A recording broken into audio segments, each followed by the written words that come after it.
Now back to the Trump presidency and John Dickerson, moderator of Face the Nation, joining us now from Washington. John, always a lot to talk about with you. And this has been the week of the first Russia investigation indictments and the vastly different reactions depending on who you talk to. Either this is awful for the White House or this is no big deal for the White House. When are we going to know who's right? Well, I think we'll know who's right when Robert Mueller hands in his last piece of work and goes on to retirement or whatever he has next in store for himself. I think there is a consensus view basically everywhere but inside the White House that the indictments this week and the plea agreement were really just the beginning of whatever Robert Mueller is going to do. So there's a lot more ahead. It may have nothing to do with the question of collusion. It may have everything to do with it. One of the things I think we learned this week is that Robert Mueller operates on a completely different timeline.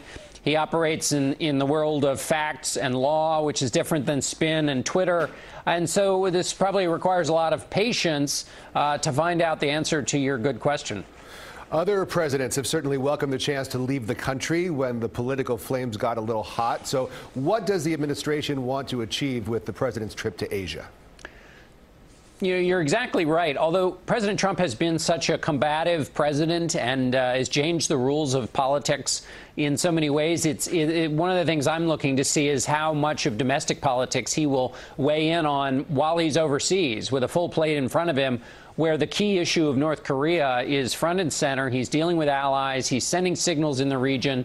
It's a really important trip for the very important question of North Korea and how to handle it.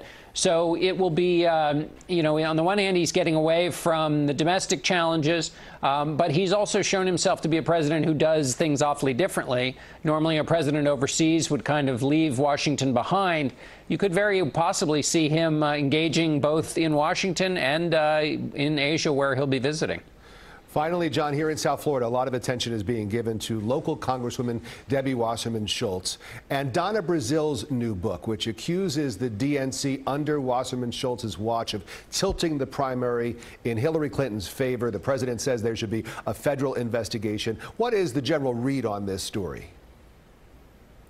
Well, the most important thing about the story is that it highlights, that it exacerbates the fight going on in the Democratic Party, which is left over from the 2016 campaign. It is unresolved. The Democratic Party has a real question it's asking itself, which is, what does the Democratic Party stand for? Who speaks for it? What is the relationship between the insiders who raise the money, who run the organizations, and the grassroots and the people with those beliefs that tend to get people out and vote on Election Day? So that battle is going on. It was brought back into the light by this book, which charges that basically the establishment helped Hillary Clinton at the expense of Bernie Sanders.